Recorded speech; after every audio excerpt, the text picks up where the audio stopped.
राज्यों के चुनाव के दौरान बीजेपी ने बांग्लादेशी घुसपैठ को बड़ा मुद्दा बनाकर पेश किया था। इसके बाद केंद्र सरकार को आलोचनाओं का सामना करना पड़ा। सवाल उठा, सत्ता में आए 10 साल से ज्यादा हो गए हैं तो इसे क्यों नहीं रोका गया। इसी दौरान अमेरिका जाने वाले भारतीयों को वहां से निकाला जाने लगा।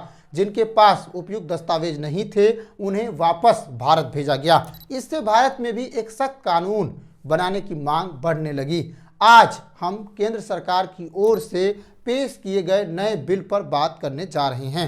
भारत आने वाले विदेशी नागरिकों की आवाजाही प्रक्रिया को व्यवस्थित करने के लिए केंद्र सरकार ने मंगलवार को लोकसभा में इमिग्रेशन और विदेशी विधेयक 2025 बिल पेश किया है।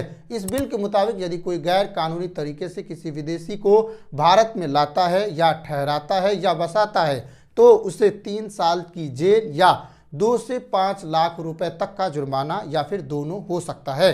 भारत में आने के लिए किसी भी विदेशी के पास वैध पासपोर्ट और वीजा होना अनिवार्य होगा। बिना सही पासपोर्ट और दस्तावेजों के भारत में घुसने पर 5 साल तक की जेल और 5 लाख रुपए तक का जुर्माना लगाया जा सकता है। जाली पासपोर्ट या वीजा का इस्तेमाल करने पर 7 साल तक की कैद और 1 से 10 लाख रुपए तक का जुर्माना हो सकता है। वीजा खत्म होने के बाद भी रुकने या प्रतिबंधित इलाकों में जाने पर 3 साल तक की जेल और 3 लाख रुपए तक का जुर्माना लगाया जा सकता है।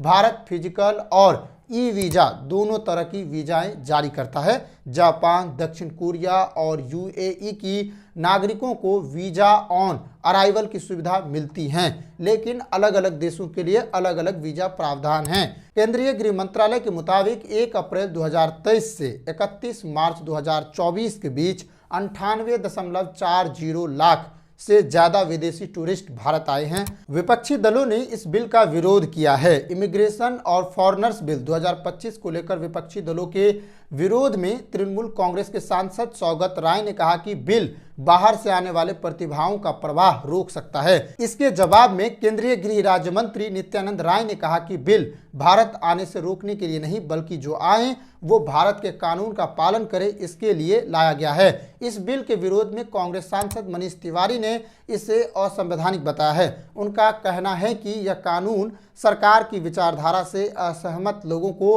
भारत में प्रवेश से रोकने के लिए इस्तेमाल किया जा सकता है।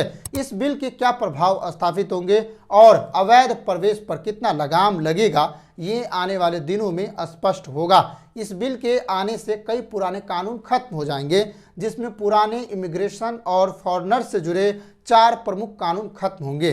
पहला विदेशी अधिनियम 1946, दूसरा पासपोर्ट जिसे भारत में प्रवेश के लिए दिया जाता है ऐसा अधिनियम 1920, तीसरा फॉरेनर्स रजिस्ट्रेशन अधिनियम 1939, चौथा इमिग्रेशन अधिनियम 2000। अभी इस बिल पर चर्चा जारी है। इसके कितने खामियां हैं और ये कितने प्रभावशाली होंगे इस पर चर्चा भी की जा रही है। देखते हैं कि इस बिल को किस तरह से लागू किया जाता है और किस तरह इसके उपयोग साबित हो पाते हैं।